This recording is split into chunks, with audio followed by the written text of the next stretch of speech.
Salam. Müəssisə resurslarının planlaşdırılması sistemi, proqram təminatının istifadə qaydalarının izahına həsr edilən növbəti dərsimizdir. Mövzumuz maliyyə uçotu moduluna daxil olan qeydiyyat kitabları, hesablar planı, sistem hesablar planıdır. Baş kitab modulu SIRP sisteminin əsas hissələrindən biridir və təşkilatın mühasibat uçotunda baş kitabın aparılması və uyğun maliyyə hesabatlarının alınması üçün nəzərdə tutulmuşdur. Modul, təşkilatda yerinə yetirilmiş əməliyyatlar əsasında baş kitaba salınmaq üçün nəzərdə tutulmuş mühasibat yazılarının avtomatik şəkildə yaradılmasını təmin edir. Qeydiyyat kitabları alt modulu, mühasibatda istifadə olunan qeydiyyat kitablarının yaradılması üçün istifadə olunur. Bu alt modulu yükləmək üçün SIRP sisteminin ağacvari strukturunda qeydiyyat kitabları bəndini klikləyirik. Nəticədə ekrana açılan pəncərədə qeydiyyat kitabları jurnalı və funksional düymələr yerləşir. Yeni düyməsi yeni qeydiyyat kitabının yaradılması və axtar düyməsi isə jurnalda lazım olan qeydiyyat kitabının axtarışı üçün nəzərdə tutulmuşdur. Jurnalda hər bir sətrin qarşısındakı funksional düymələr isə bu əməliyyatların yerinə yetirilməsinə xidmət edir. Redaktə, qeydiyyat kitabının məlumatlarına düzəliş edilməsi,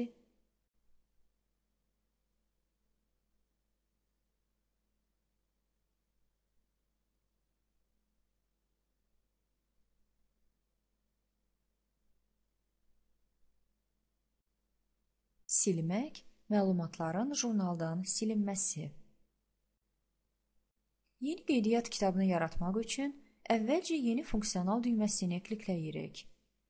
Nəticədə, yeni qeydiyyat kitabının məlumatlarını daxil etmək üçün jurnalın əvvəlində yeni məlumat sətri yaranır.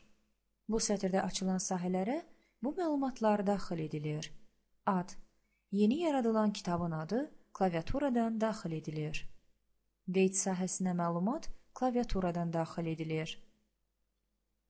Cari sahəsində kitab cari vaxtda istifadə olunursa, qeyd işarəsi qoymaqla istifadə olunur. Amortizasiya hesablanması üsulu açılan siyahıdan seçilməklə daxil edilir. Uçotun növü açılan siyahıdan seçilməklə daxil edilir. Sonra sətrin qarşısındakı saxlamaq düyməsini sıxırıq. Saxlamaq əməliyyatını yerinə yetirdikdən sonra təşkilat və kitabın kodu sahələrinə məlumat avtomatik olaraq ötürülür və yeni daxil edilən qeydiyyat kitabının məlumatları jurnala əlavə olunur. Baş kitab modulunun tərkib hissələrindən biri də hesabın növləri cədvəlidir. Bu cədvəli yükləmək üçün sistemin baş menüsunda hesabın növləri bəndini klikləmək lazımdır. Bu zaman hesab növlərinə dair pəncərə açılır. Bu pəncərədə hesab növlərinə dair cədvəl və bəzi əməliyyatları yerinə yetirən bir neçə funksional düymə yerləşir. Axtar, hesab növünün adına görə axtarış aparmaq.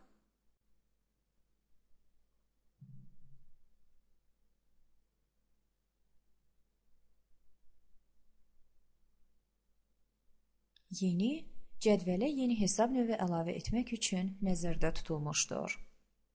Yeni hesab növünü yaratmaq üçün paneldə yerləşən yeni düyməsini klikləyirik. Bu zaman, yaradılacaq yeni hesab növünə aid olan məlumatları daxil etmək üçün cədvəlin əvvəlinə boş məlumat sətri əlavə olunur. Məlumat sətrinin sahələrinə yeni hesab növünə dair məlumatları daxil edirik. Sonra məlumat sətrinin qarşısındakı OK düyməsini sıxırıq. Nəticədə, yeni daxil edilən hesab növünə aid olan məlumatlar bazaya yazılır və bu düymə redaktə düyməsi ilə əvəz olunur. Sistem hesablar planı. SIRP sistemində mühasibatlıq və analitik müxabirləşmələrin yaradılması sistem hesablar planı alt modulunun sazlanması ilə başlayır. Bu modul təşkilatda mövcud olan bütün balanslar üçün universaldır. Bu alt modulu yükləmək üçün sirp sisteminin ağacvari strukturunda sistem hesablar planı bəndini klikləyirik.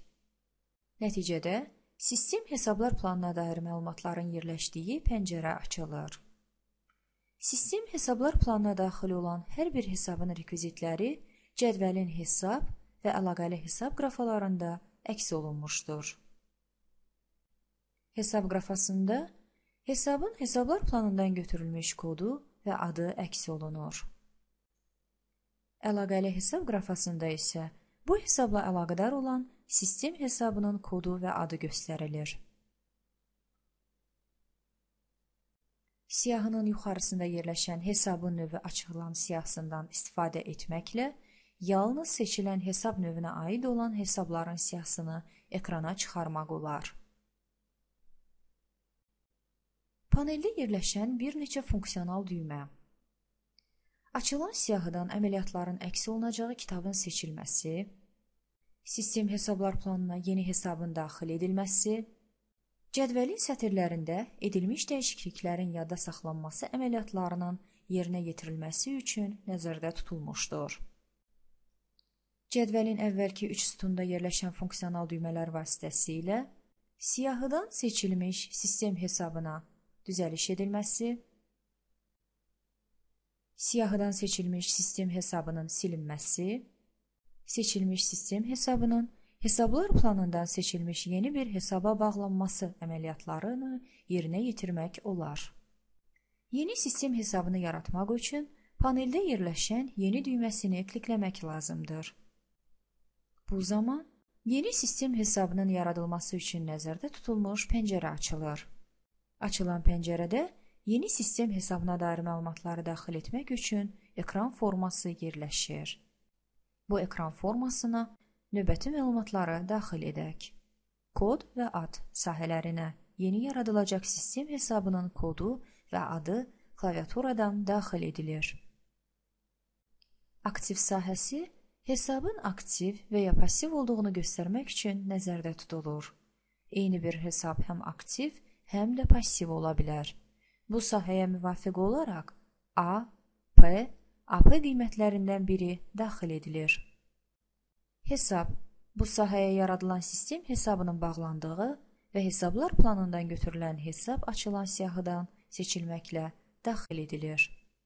Yaradılan sistem hesabının maddələr soraqçasında əks olunması lazımdırsa, bu halda maddələr soraqçasında görsənsin yazısının qarşısında qeyd işarəsini qoymaq lazımdır. Sonra saxlamaq düyməsini sıxmaqla məlumatları yaddaşda saxlaya bilərik. Hesablar planı. Hesablar planı hesabların sayını, qruplaşmasını və uçot obyektləri və məqsədlərindən asılı olaraq rəqəmlə işarələməni nəzərdə tutan mühasibat hesabları sistemidir. Bu ad modulu yükləmək üçün sirp sisteminin ağacvari strukturunda hesablar planı bəndini klikləyirik. Nəticədə hesablar planına dair pəncərə açılır. Açılan pəncərədə funksional düymələr və hesablar planının strukturu göstərilmişdir. Hesablar planı iyerarxik struktura malikdir. Bu struktura daxil olan hər bir hesab qrupu öz növbəsində alt qruplara bölünür. Hər bir hesab qrupunun adının qarşısındakı işarəni klikləsək, bu hesab qrupunun alt hesablarının siyahısı ekrana çıxır. Bu qayda ilə bütün hesab qruplarının alt hesablarını ekrana çıxarmaq olar.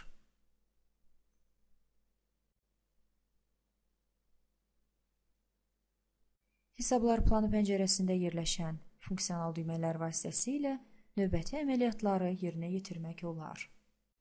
Hesablar planında birinci səviyyəli yeni hesab qrupunun yaradılması, hesablar qrupuna daxil olan yeni alt hesabın əlavə olunması, seçilmiş hesabın məlumatlarına düzəliş edilməsi və seçilmiş hesabın silinməsi. Hesablar planına daxil olan yeni hesab qrupunu yaratmaq üçün paneldə yerləşən yeni düyməsini klikləmək lazımdır. Bu zaman yaradılacaq yeni hesaba aid olan məlumatları daxil etmək üçün ekran forması açılır. Açılan ekran formasına növbəti məlumatları daxil edirik. Kod, ad, yeni yaradılacaq hesabın kodu və adı klaviaturadan daxil edilir. Hesab sahəsində açılan siyahıdan sistem hesablar planına daxil olan hesab seçilir və bununla da hesablar planının yeni yaradılacaq hesabı ilə sistem hesablar planı arasında bağlanma təmin olunur. Saxlamaq düyməsini sıxsaq, məlumatlar bazaya yazılır. Daxil edilən məlumatlar bazaya yazılan zaman, həmçinin sistem hesablar planının da yeni hesabı yaradılacaqdır. Hesablar planında hər hansı hesabın yeni alt hesabını yaratmaq üçün əvvəlcə hesablar planının strukturunda hesabı seçirik. Sonra əlavə etmək düyməsini klikləmək lazımdır. Nəticədə yeni alt hesaba dair məlumatları daxil etmək üçün ekran forması açılır. Açılan ekran formasının sahələrinə lazımi məlumatları daxil edirik.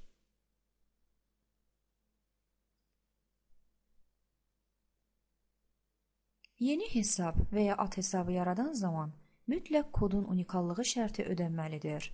Əks halda proqram modulunda kodun unikallığının pozulması barədə xəbərdarlıq çıxır. Hesablar planına daxil olan hesabın məlumatlarına düzəliş etmək üçün əvvəlcə hesablar planının strukturunda hesabı seçmək və redaktə etmək düyməsini sıxmaq lazımdır. Açılan ekran formasında hesabın məlumatlarına lazımi düzəlişləri etmək və saxlamaq düyməsini sıxmaq lazımdır. Hər hansı hesabı strukturdan silmək üçün əvvəlcə onu strukturda seçmək və pozmaq düyməsini sıxmaq lazımdır. Hesab silinən zaman onun bütün alt hesabları da silinəcəkdir. Hesablar planına daxil olan hər hansı hesabla sistem hesablar planına daxil olan digər hesab arasında əlaqə mövcuddursa, bu halda hesablar planına daxil olan hesabı silmək mümkün deyil. Bunun üçün əvvəlcə iki hesab arasındakı əlaqəni ləğv etmək və sonra silmə əməliyyatını yerinə yetirmək lazımdır. Diqqətinizə görə təşəkkür edirik.